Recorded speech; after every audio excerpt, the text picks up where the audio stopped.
Welcome to Spookwire, a peculiar kind of madness, written by Dymerski.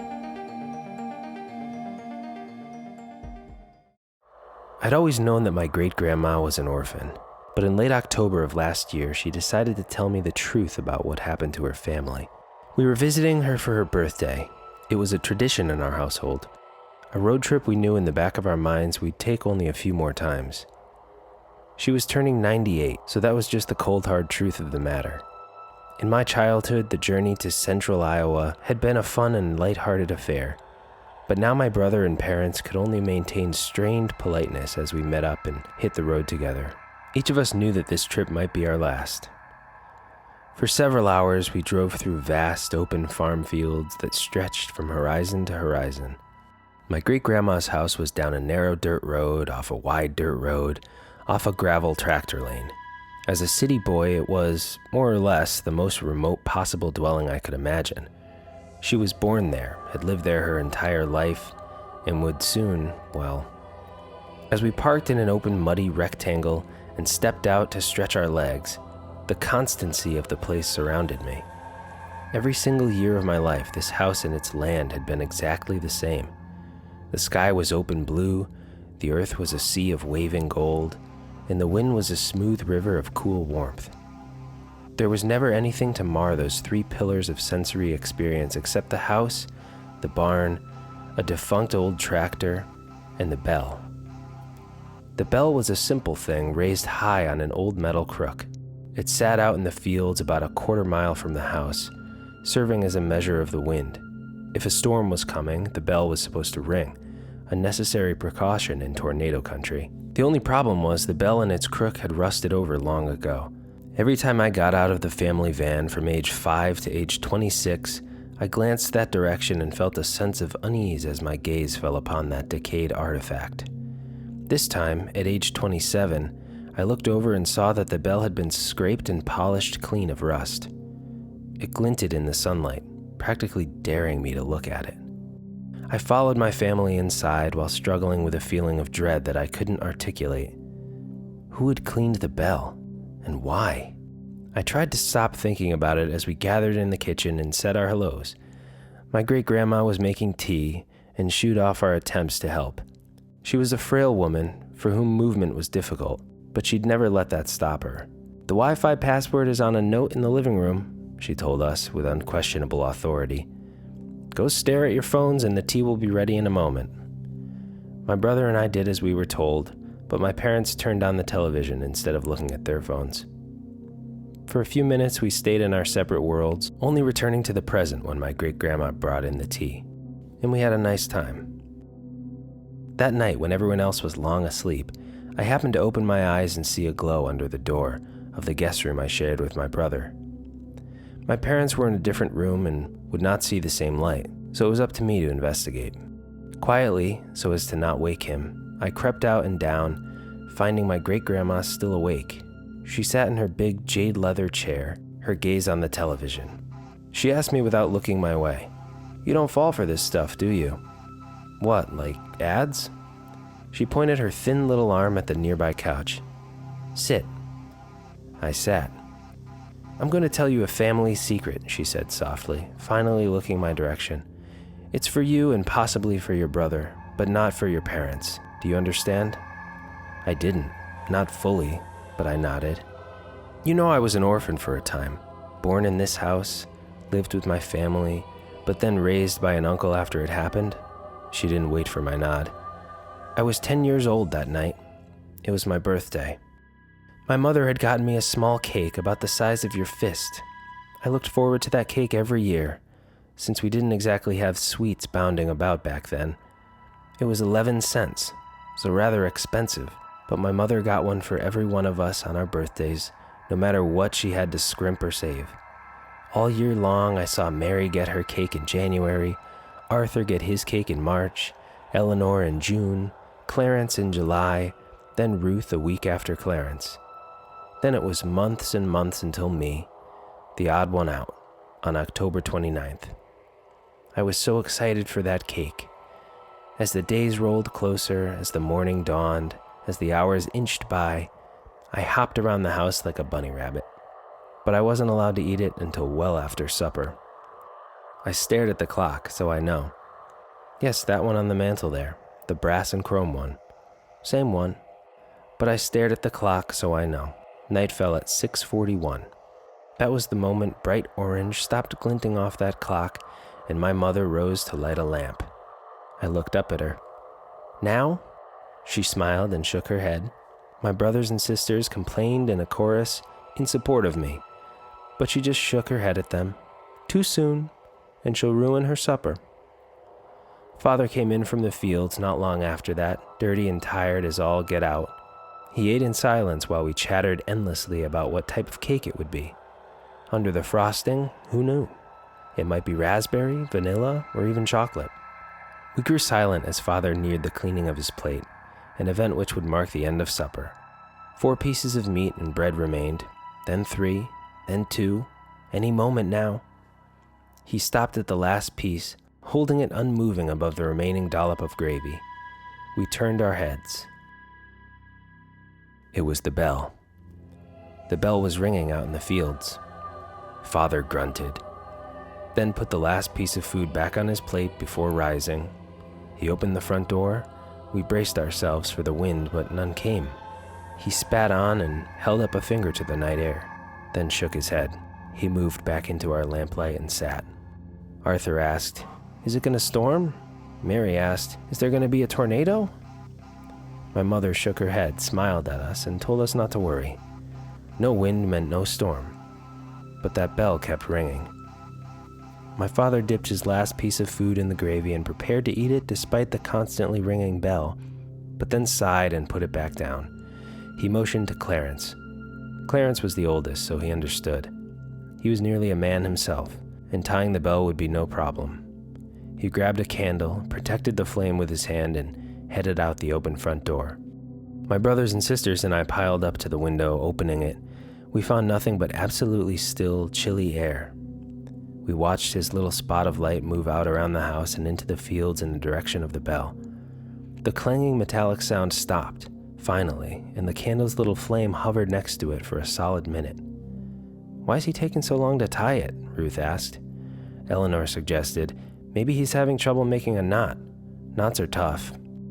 We watched for another minute or two before, and I know how this sounds, the little flame in the distance began to rise, slowly, smoothly, straight up. We followed it with our eyes, exclaiming the entire time as it moved out of sight beyond the roof overhang. The bell began ringing again. "His knot must have come loose," Arthur said. Our parents came to look at our insistence, but there was nothing to see by then. Father motioned to Arthur. Happy to help out, Arthur grabbed a full lamp rather than a candle. He hurried out the front door, around the house, and into the fields while we watched from the window. The lamp was easier to see, and we were absolutely certain he reached the crook. As the lamplight hovered there, the bell stopped ringing. At that point, we had no reason to think anything was amiss. Maybe the wind had just blown a wisp of burning candle string up into the sky and Clarence had gotten lost in the dark. He would see the lamplight, find Arthur, and they would both come back. The rising little flame we'd seen had just been a fluke. Only problem was, staring out into the autumn night, we still felt no wind at all. We stared at the unmoving light for a strangely long period of time.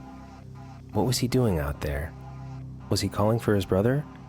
Why couldn't we hear him if so? Our parents looked away for a moment, and in that instant the lamp went out. We children bleated, but by the time they glanced back, there was nothing to see. There was only darkness.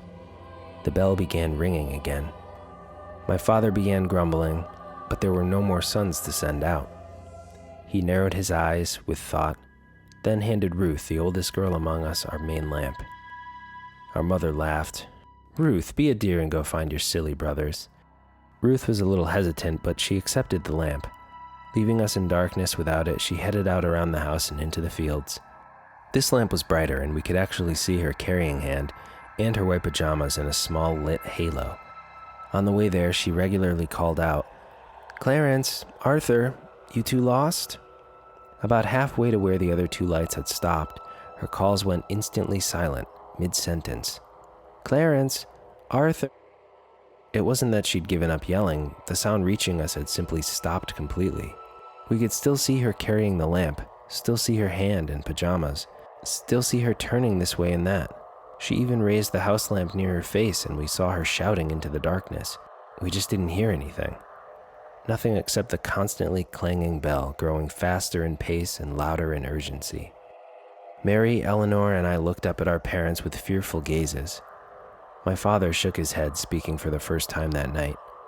"So there's wind out there after all. The air is like a river inside an ocean. It's moving fast out there, carrying her voice away, but we can't feel it here." My mother seemed worried, but she nodded and accepted that. We saw her accepting it, so we gulped and believed it too. We all glued our eyes to that open window. Ruth reached the bell and, in the stronger light, it entered our view unmoving at the exact same time we heard it stop ringing. Ruth looked this way and that, clearly concerned. She seemed to silently yell a time or two before moving closer to the motionless bell. A half-tied rope hung from the crook, an indication that someone had attempted to tie it, but we couldn't see Clarence or Arthur anywhere near her.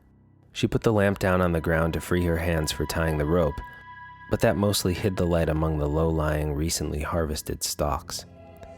We waited, breaths held. The air held in my lungs started to burn.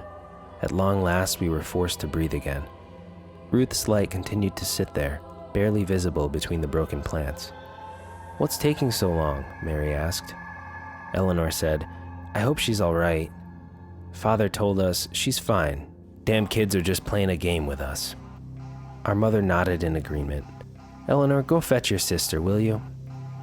Eleanor shook her head. "No way, it's scary out there." "It's just a game. You're not playing a game with us too, are you?" "No," Eleanor gulped. "Then go get your sister and brothers. Tell them to come back in." It was pitch black out there, and almost the same inside with us, save for one lone candle. Trembling, Eleanor took our last candle and crept out into the night, scooting along the side of the house to stay as close to us as possible. Shakily, she called, "Ruth? Arthur? Clarence? This isn't funny anymore." Now it was we who sat in the dark. As Eleanor began to move further away with the last of our light, we tensed. Father eyed the open front door, and Mother slowly moved to close and latch it. I wondered what they meant by that move, because how were the others supposed to get back in? But I supposed they'd unlatch it if anyone came back and knocked. Mother moved away from us in search of more candles. Through it all, the bell kept ringing out in the dark. Increasingly scared, I held Mary's hand tightly and yelled out the window, "Be careful, Ellie." She must have happened to cross that invisible silent threshold at that moment, because she turned around in surprise and stepped closer. "I heard your voice go quiet, but there's no wind. Papa's wrong." She stepped away again. "See, when I pass this point, She held up the candle to show us that her mouth was still moving, but we heard nothing. Come to think of it, her hair wasn't moving, and we hadn't seen Ruth's pajamas billowing in any wind. I asked Father, "What's doing that? What's making it quiet out there?" "It's just a game," Father insisted. "They're all lying. She's just pretending to make noise so it looks like she's being silenced." Eleanor reached the bell. Father's grip on my shoulder squeezed to nearly painful. She reached down for the lamp Ruth had left, lifting it with one hand and holding the candle with the other. She approached the clanging bell. "See," Mary whispered to Father, "the candle's not going out even though she's not protecting the flame. There's no wind out there." "But the bell is ringing," he said gruffly, "so there is wind." Eleanor kept looking left and right as if she'd heard something. Slowly, she reached the bell, which was hanging unmoving from the crook, but we could still hear it ringing. Next to me, Mary began to cry. "It's a game," Father said angrily. "It's just a game they're playing." Eleanor threw the lamp at something in the darkness. We saw the lamp crash, shatter, and go dark, but heard nothing. She raced toward us, candle in hand, but the flame went out because of her haste. We waited to hear her approaching or screaming, but nothing followed. The bell continued to clang. We waited in terrified silence. Mother returned with a candle for each of us, and we sat vigil at the window. Nothing and no one moved. For hours the bell clanged without wind. The night remained pitch black. The bell clanged and clanged and clanged, driving deeper into our ears with each passing minute. Near midnight, we broke. Father was beyond agitated. "Mary, go find your brothers and sisters." "No," she cried. "I'm not going out there." Mother glared at her. "You have to. This game has to stop." Urged on by both of them, Mary burst into tears and climbed out of the window. Holding her small candle, she inched out into the fields. Her sobs went quiet as she passed that same point out in the darkness. Her flame reached the bell and the ringing stopped. Her flame snuffed out, and we held our breaths. The bell began ringing again. Father clenched his fists. "Go." I turned and saw he was looking at me. I suddenly realized I was the only child left in the house, and I felt horribly alone. Everything in me shrieked against that thought of going out into the cursed night. No. My mother wavered in place. No longer adamantly in line with my father, she began to cry too. "What are you doing?" he demanded. "It's just a game. There's nothing to be scared of." She screamed and demanded, "Why do you keep saying that? Why have I been helping you do this?" He grabbed her and shouted in her face, "Because we haven't been sending our children to their deaths. That's not what's happening." She pushed his hands away and ran for the window. Pushing past me, she tumbled out and ran screaming toward the still clanging bell, not out of fear of Father, but out of terror for her children. "Arthur, Clarence, Ruth, Eleanor, Mary, for God's sake, where are you?" He growled and leapt out after her, yelling, "We didn't kill them. Everything is fine." They both continued shouting until they passed that point in the dark and all went silent, except the bell. Twice more it stopped ringing, and twice more it began again. In panic and terror beyond reason, I closed and latched the window and pushed all of the furniture against every entry to the house. I curled in a cupboard, holding the last candle up to my face as it slowly melted its way down toward my fingers. I was alone. Somehow I was alone. We'd all seen the danger and stared right into it as it happened, but one by one they'd all gone out there anyway. I'd been surrounded by a full band of siblings my entire life, and now I was completely and utterly alone in a house in the middle of nowhere. By the length of my candle, it was 3 a.m. when the knock came at the door. I trembled but did not make a sound. The knock sounded again 40 heartbeats later. It was louder this time. I shook, holding my candle tight. The third knock was more like a tremendous crash or kick, and I heard the door explode inward. 60 heartbeats of silence passed, and then the floorboards creaked. Something in me told me to put out my candle for fear of being seen through the cracks in the cupboard, but I didn't dare. Not darkness. I couldn't handle darkness. I would scream if I did, so I kept it lit. Slow, quiet steps moved through the house. Whoever it was seemed to be pausing and listening at times. At others, they would rush forward to a random spot in a sudden frenzy and then stop abruptly. 400 heartbeats after that, the bell began ringing again. But this time it rang from inside the house. It rang from the kitchen. It rang from near the bed. It rang outside my cupboard. Clang, 10 feet away. Clang, 5 feet away. Clang, right up against the cupboard door. And then it opened. I sat expectantly, mouth open and eyes wide, as I waited for my great-grandmother to continue. After a bit, I realized that was it. "But what did you see?" She shook her head. "That's not the point. I'm here, so obviously I survived. And a young man like you doesn't need to know what horrors walk this world outside the paved cities of man." Gulping, I asked, "You're not just pulling my leg. This really happened?" "Yes." Her gaze went distant by television light. "But here's what I want to tell you, and what you should tell your brother.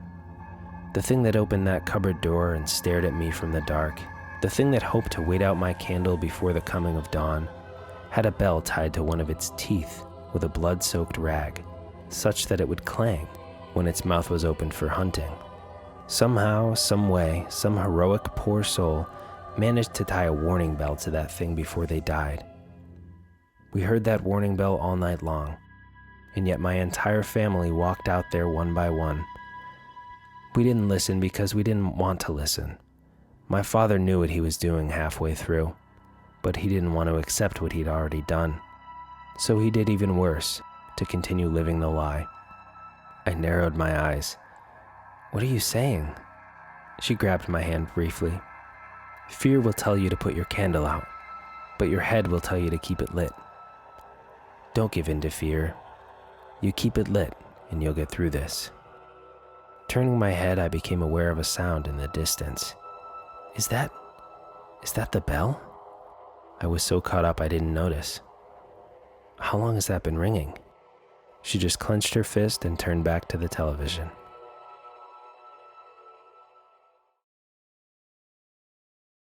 Submit your scary stories at spookwire.com. Please leave a like and subscribe to Spookwire for more. Thanks for watching.